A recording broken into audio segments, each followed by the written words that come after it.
Hey guys, मैं हूं आपके साथ सचिन मेवाड़ और हम पढ़ने वाले हैं एंशिएंट हिस्ट्री यानी कि प्राचीन भारत का इतिहास। और आज हम आपके सामने लेक्चर लेके आए हैं नया जैन धर्म के बारे में। बड़ा ही शानदार लेक्चर रहेगा जैन धर्म के बारे में, जिसमें हम तीर्थकरों के बारे में जानेंगे, महावीर स्वामी के बारे में जानेंगे और जैन धर्म की प्रारंभिक पृष्ठभूमि को समझने का प्रयास करेंगे कि किस प्रकार हिंदू धर्म से अलग जाकर जैन धर्म अपनी स्थापना करता है और भारत में एक नए धर्म की स्थापना के रूप में जैन धर्म अस्तित्व में आता है। क्या भिन्नताएं हैं हिंदू धर्म और जैन धर्म के बीच में, उन सारी चीज़ों को समझेंगे और तीर्थकरों के बारे में जानेंगे। आखिर में तीर्थकर होते क्या हैं, महावीर स्वामी के सिद्धांतों को समझेंगे कि महावीर स्वामी ने क्या क्या शिक्षा दी और इन दोनों के बीच में क्या क्या भेद है, क्या भाव है। इसके अलावा हम दिगंबर और श्वेतांबरों के बारे में जानेंगे कि दिगंबर और श्वेतांबरों के बीच में मतभेद क्यों हो गए थे। इसके अलावा हम जैन संगतियों के बारे में चर्चा करेंगे कि आखिर जैन संगतियां क्या थीं। और तो बहुत ही शानदार लेक्चर रहेगा हमारा, ये उम्मीद है आपको पसंद आएगा, समझ में आएगा, नॉलेज मिलेगी। तो चलिए स्टार्ट करते हैं जैन धर्म। Let's go. जैन धर्म, जैन धर्म के बारे में मैं आपको बताना चाहूंगा, जब भी आप किसी भी धर्म के बारे में अध्ययन करें तो अपने वर्तमान धर्म को बगल में रख दें, साइड में रख दें, जेब में रख दें, जब तक आप किसी दूसरे धर्म के बारे में पढ़ रहे हैं। अगर तुम दूसरे धर्म के बारे में पढ़ रहे हैं तो तुम्हारे खुद के धर्म के सिद्धांत उससे जरूर टकराएंगे। इसलिए जब भी इतिहास पढ़ो तो अपने धर्म को साइड में रख दो और दूसरे धर्म को एंजॉय करो, ठीक है। तो देखिए, जैन धर्म के बारे में मैं चर्चा करूं तो इसमें जो नाम आता है सबसे पहले वो आता है तीर्थकरों का, कि आखिर तीर्थकर थे कौन। तो तीर्थकरों के नाम आते हैं तो तीर्थकरों से सीधा सा मतलब यह है कि वो व्यक्ति, वो इंसान, वो महान मनु, वो आराध्य देवता जिसने जैन धर्म के सिद्धांतों को, जिसने जैन धर्म का प्रचार प्रसार किया, जिसने आम जनता को सीख दी, अहिंसा के रास्ते पर लेके आए, सत्य का पाठ पढ़ाया, ऐसे लोगों का एक क्रम तीर्थकरों की श्रेणी में आता है, जिसमें महावीर स्वामी सबसे ज़्यादा फेमस हैं। ठीक है, समझ में आया कि आखिर में तीर्थकर थे कौन। इसके अलावा तीर्थकर जो थे, देखिए जैन धर्म कब से था, क्योंकि महाभारत में उल्लेख है जैनों का, ठीक है। जैन धर्म कोई नया धर्म नहीं है, काफ़ी पुराना धर्म है, लेकिन उदय इसका भारत से हुआ है, बौद्धों का उदय भी भारत से ही हुआ है। तो जब महाभारत काल चल रहा था तो उसमें भी जैन धर्म, जो जैनी थे, उनका वो उल्लेख है। तो आखिर कितना पुराना है जैन धर्म, ठीक है, कितना पुराना है जैन धर्म, जिसका रामायण यानी कि श्री कृष्ण के समय पर भी उल्लेख था, ठीक है। मैं उस काल की बात करूं तो 6000 ईसा पूर्व के आसपास का समय माना गया है। तो यानी कि इससे तो पुराना रहा है, ठीक है, इससे तो पुराना ही रहा है। लेकिन क्या मतभेद हुए, किस चीज़ के कारण जैन धर्म पनपा, क्या बातें रही होंगी, क्या आवश्यकता रही होगी कि जैन धर्म निकल के एक नए धर्म के रूप में स्थापित हो गया। देखिए, इसके पीछे जो सबसे बड़ा कारण बताया जाता है वो बताई जाती है भारत की जातिवादी व्यवस्था। उसके अलावा दूसरा जो महत्वपूर्ण कारण माना जाता है वो माना जाता है ब्राह्मणवाद। और तीसरा जो महत्वपूर्ण कारण माना जाता है वो माना जाती है समूह की जो समय है उसकी ज़रूरत। सीधा सा मतलब है छोटी जातियाँ जो थी वो उस समय अंधकार, आडंबर, इन सब के बीच में दब चुकी थीं। उस समय एक नई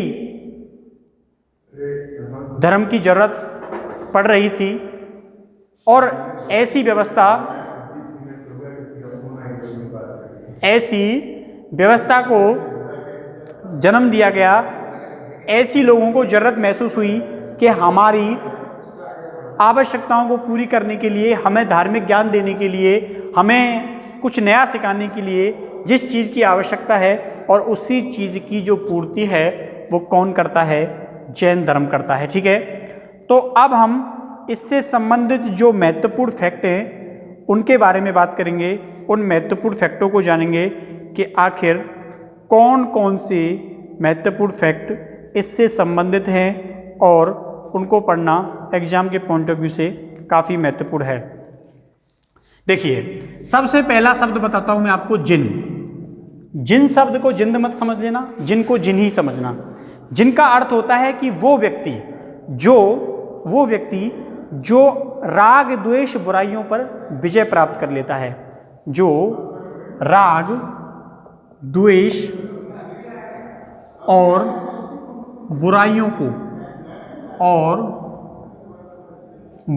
पर विजय प्राप्त कर ले। ठीक है, विजय प्राप्त कर ले।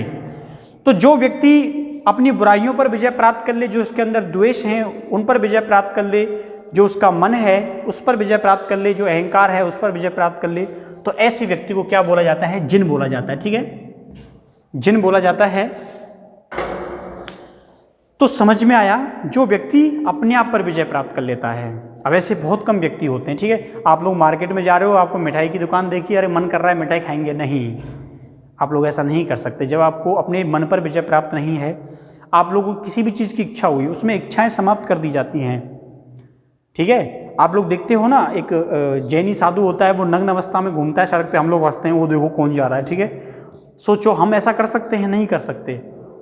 इतनी बड़ी सभा चलती है, सभा में हजारों लड़कियां बैठी रहती हैं, लड़के बैठे रहते हैं, महिलाएं बैठी रहती हैं, और उसमें वो भाषण देते हैं। क्या हम ऐसा कर सकते हैं? नहीं कर सकते, क्योंकि हमारे मन पर नियंत्रण नहीं है। ठीक है, वो लोग इतने हजारों लोगों के सामने नग्न अवस्था में स्टेटमेंट दे देते हैं, बिल्कुल सहज, उनको कदाचित इस चीज़ से फर्क नहीं पड़ता, और हम बनियान में भी रोड पे निकलने में शर्म आती है हमको। ठीक है, तो उसमें एक सोच है, उसकी जो विचारधारा है वो यह है कि जैसा मैं बचपन में आया था मैं वैसा ही हूँ, मैं बड़ा नहीं हुआ हूँ। एक जैन जो होता है, संत होता है, वो यही सोचता है कि जब मैं छोटा था, बचपन में था, तो मेरी मानसिकता कैसी थी? मेरी मानसिकता ये थी कि मुझे कुछ नहीं पता, मुझे ये नहीं पता कि बड़ा होना क्या होता है, मेरे बड़े होने से क्या फ़र्क पड़ गया, मैं अपने शरीर को क्यों ढकने लगा? क्यों? क्योंकि मैं ये मानता हूँ मेरे अंदर बुराइयाँ हैं। अगर मैं कपड़े उतार के घूमूंगा, मैं दूसरे के बारे में गलत सोचूंगा, ठीक है, और दूसरा व्यक्ति मुझे देख के वो गलत सोचेगा। क्यों सोचेगा? वो किसी इंसान को नग्न देखकर ही गलत क्यों सोचेगा? कभी हाथी को देख के वो इंसान गलत क्यों नहीं सोचता? कभी गाय को देखकर गलत क्यों नहीं सोचता? क्योंकि उसकी जो मानसिकता है वो बेकार होती है। सामने वाला बेकार नहीं होता, उसका यही सिख संदेश होता है कि हम लोग जब एक बच्चे को नग्न देखते हैं तो हमको वो अच्छा लगता है, यार कितना प्यारा बच्चा है, ठीक है, लेकिन जब वो 10-12 साल का हो जाता है तो बोलते हैं कैसे नंगा घूम रहा है तू, ठीक है। तो यही एक मानसिकता है। जैन धर्म बताता है कि अपने द्वेषों को ढूंढिए, ठीक है। तो यही चीज़ है कि एक इंसान जब अपने ऊपर राग, द्वेष और बुराइयों पर विजय प्राप्त कर लेता है वो जिन बन जाता है। ये इसकी प्राथमिक चरण है, पहली इच्छा यही है। आप लोग जब जैन इस धर्म में होते हो तो अपनी बुराइयों को पहले निकालना। समझ में आई आपको बात? तो जिन मतलब राग, द्वेष और बुराइयों पर विजय प्राप्त कर लें। समझ में आया? इस शब्द का मतलब जरूरी है। किसी भी धर्म में अगर शब्द का मतलब आप समझते हो तो उससे बेहतर परिभाषा और कुछ नहीं हो सकती उस धर्म की, ठीक है। यहां पर कि कोई भी धर्म खास चीज से नहीं जुड़ा होता। देखो वो धर्म कह क्या रहा है, राग, द्वेष, बुराइयों पर विजय प्राप्त करना हर धर्म में होना चाहिए, ठीक है। कोई धर्म यह कहता है कि आप बुराइयां धारण करो, नहीं कहता।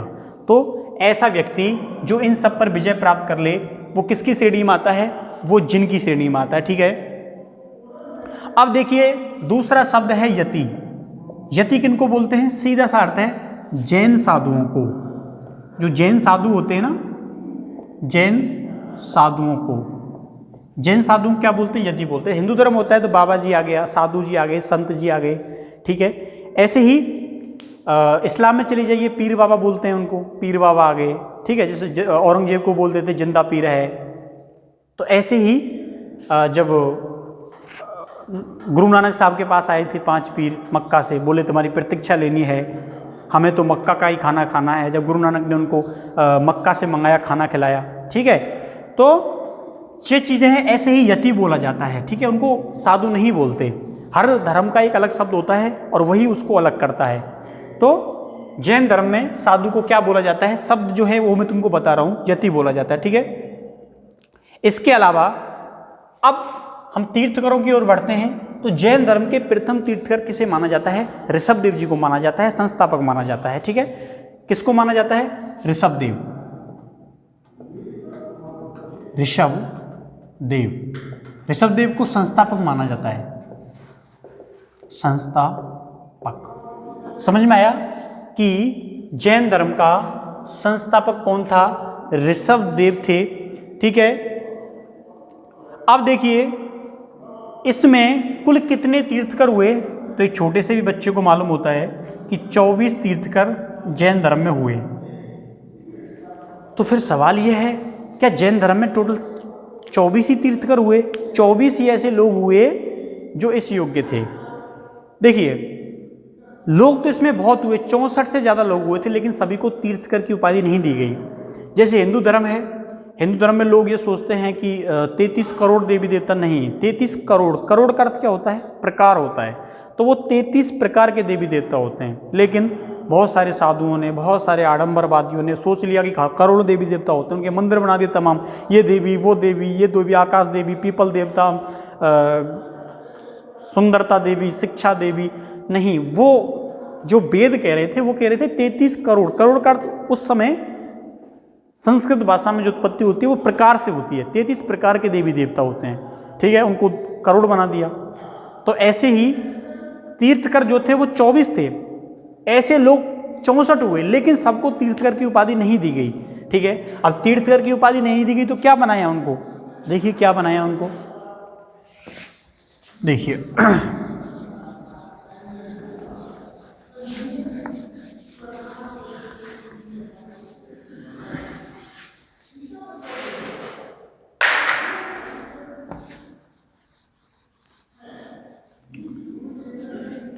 अब देखिए आगे क्या होता है, जो सबसे ऊपर होते हैं उनको बोला जाता है तीर्थकर। समझना बात को, जिनकी संख्या कितनी है? 24 है। बात समझ में आई? जो जैन धर्म में सबसे ऊपर होते हैं वो तीर्थकर होते हैं, और तीर्थकरों का स्थान भगवान के समान होता है, उनकी पूजा होती है। ठीक है, सबसे ऊपर कौन माने जाते हैं? तीर्थकर माने जाते हैं। तीर्थकर के बाद जो आता है वो चक्रवर्ती माने जाते हैं। ठीक है, कौन माने जाते हैं? चक्रवर्ती माने जाते हैं। चक्रवर्ती कितने हुए? 12 चक्रवर्ती हुए। ये सम्मानीय हैं, धर्म का प्रचार प्रसार किया इन्होंने पूरे वर्ष, जो भारतवर्ष के अंदर, उससे बाहर भी किया। इनको चक्रवर्ती की उपाधि दी गई, यानी कि एक ऐसी स्टेज जहाँ तक ये पहुँच गए, उससे आगे ये भगवान बन जाते, लेकिन रह गए। ठीक है, तो इस श्रेणी पर जो पहुँच जाता है वो चक्रवर्ती कहलाता है। चक्रवर्ती के बाद इससे जो नीचे की स्टेज होती है उसको बोलते हैं बलभद्र। क्या बोलते हैं?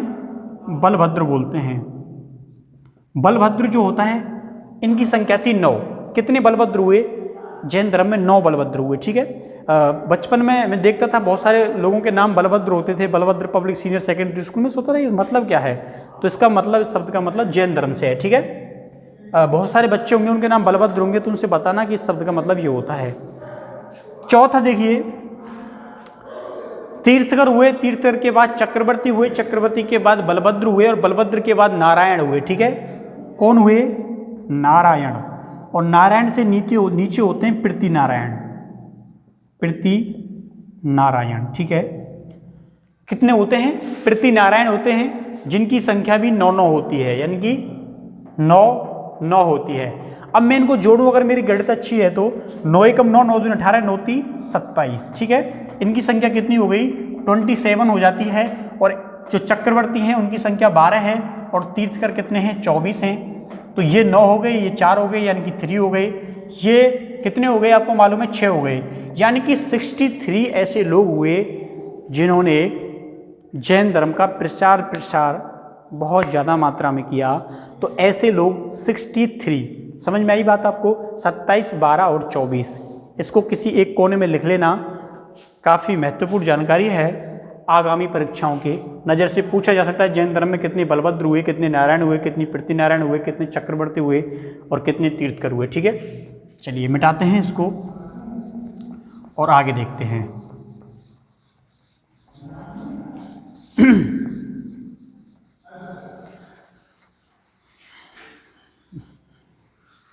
ठीक है, तो इस पॉइंट को आपको क्या रखना है? याद रखना है।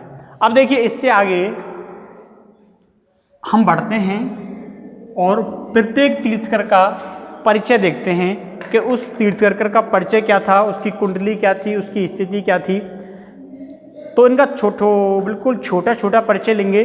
तो सबसे पहले ऋषभ देव के बारे में जानें। ऋषभ देव ठीक है। ऋषभदेव, मैंने आपको अभी बताया था कि जो ऋषभदेव हैं ये क्या हैं, संस्थापक हैं, और इनको क्या कहा जाता है, आदि देव कहा जाता है। आदि देव बोलते हैं जो सबसे पहला होता है, किसी भी धर्म में अगर सबसे पहला इंसान होता है उसको बोलते हैं आदि पुरुष। जैसे हिंदुओं में किसको बोलते हैं, मनु को बोलते हैं। मानते हैं कि मनु जो है वो सबसे पहला आदि पुरुष है, ठीक है। मनु ने कितनी शादियां की थी, 10 शादियां की थी। अब देखिए, तो ऋषभ देव को क्या कहा जाता है, आदि देव कहा जाता है। आदि देव का मतलब पुरुष ही होता है, आदि देव कहा जाता है। तो छोटा क्वेश्चन बन सकता है, जैन धर्म का आदि देव कौन है, ऋषभदेव है, ठीक है। अब देखिए, इनको आदि देव की क्या दे दी जाती है, संज्ञा दे दी जाती है। इनका जन्म कहाँ पे हुआ था, तो जानी पहचानी जगह है अयोध्या। ऋषभदेव का जन्म कहाँ हुआ, अयोध्या में हुआ, ठीक है। अयोध्या कहाँ पड़ती है, कहाँ पड़ती है इस समय, उत्तर में, और उसके पीछे प्रदेश लगा दो, है ना। उत्तर प्रदेश में इस समय अयोध्या स्थित है, सबको मालूम होगा। अब देखिए, इनका जो जन्म है वो किस वंश में हुआ, किस वंश के थे, तो इक्ष्वाकु वंश के थे। किस वंश के थे, इक्ष्वाकु वंश के थे ऋषभदेव। हमको वंश भी पता चल गया, ठीक है। तो देखिए, बचपन की स्थिति के बारे में बात करें, बचपन में छोटे थे तो उस समय इनका परिवार जो था वो राज संपन्न परिवार था, किसी चीज़ की कोई आवश्यकता नहीं थी, लेकिन इनकी इच्छा जो थी वो धार्मिक कार्यों में थी। लेकिन उस समय जब इन्होंने अपने समय पर स्थिति को देखा, स्थिति को समझा, तो इनको लगा कि नहीं, कुछ अलग होना चाहिए, ऐसा धर्म बनाना चाहिए जहाँ पे सभी लोग समान हों, विचारधारा समान हो। इन्होंने सिस्टम को, संस्कृति को देखा, देखो क्या हो रहा है। एक अगर घर का बुजुर्ग व्यक्ति आ रहा है तो बहू उससे घूंघट कर रही है, ठीक है। तो ये क्या है, क्यों कर रही है, क्या जरूरत पड़ रही है उसको, क्यों, लाज लज्जा, क्या जरूरत है, अपने को सामने ये सारी चीजें करने की क्या जरूरत है। तो ऐसे इसके अंदर बहुत सारे सवाल थे। इसका मतलब था कि जो, अगर आप लोग सोचिए, अगर अपने ही घर में ऐसा करना पड़ रहा है तो इसका मतलब क्या है, इसका मतलब तो ये हो गया कि सामने वाले की दृष्टि है उसमें दोष है, उसको खतरा है, तभी तो वो ऐसा करता है, ठीक है। तो ये सारे सवाल इनकी नज़र में थे। अब देखिए, इनके प्रतीक चिन्ह के रूप में हम बात करें तो बैल, प्रतीक चिन्ह के रूप में अगर हम बात करें तो बैल को प्रतीक चिन्ह समझा गया, ठीक है।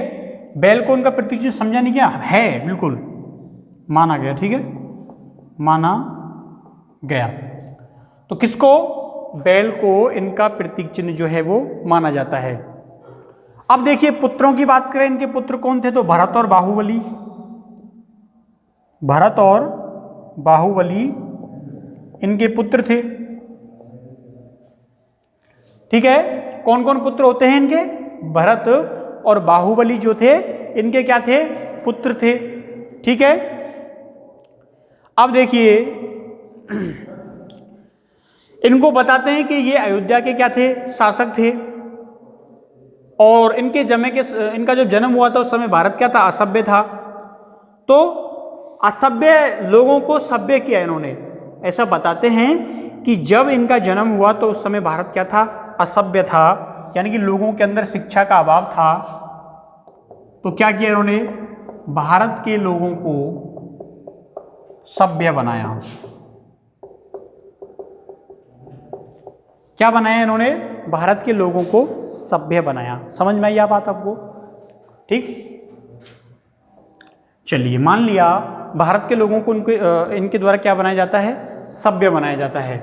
तो सबसे पहले भारत के लोगों को सभ्य बनाने का श्रेय जो है वो जैन ग्रंथों के अनुसार किसको दिया जाता है, ऋषभदेव को दिया जाता है, ठीक है। तो ये पॉइंट क्या रखना है, आपको याद रखना है। इसके अलावा भागवत पुराण में, किसमें, भागवत पुराण हर घर में होती है, ठीक है, आपके भी घर में होगी। तो भागवत पुराण में क्या माना है, इनको विष्णु जी का अवतार माना गया है, विष्णु जी का अवतार माना है, अवतार माना है। कहाँ माना है? भागवत पुराण। ठीक है, भागवत पुराण में ऋषभदेव को किसका अवतार माना गया है? तो विष्णु जी का अवतार माना गया है ऋषभदेव को। ठीक है, बात समझ में आई आप लोगों को? चलिए, तो यह आपको समझ में आया। इससे आगे हम कल यानी कि नेक्स्ट वीडियो में कराएंगे। ठीक है, तब तक के लिए थैंक यू, धन्यवाद, बाय बाय।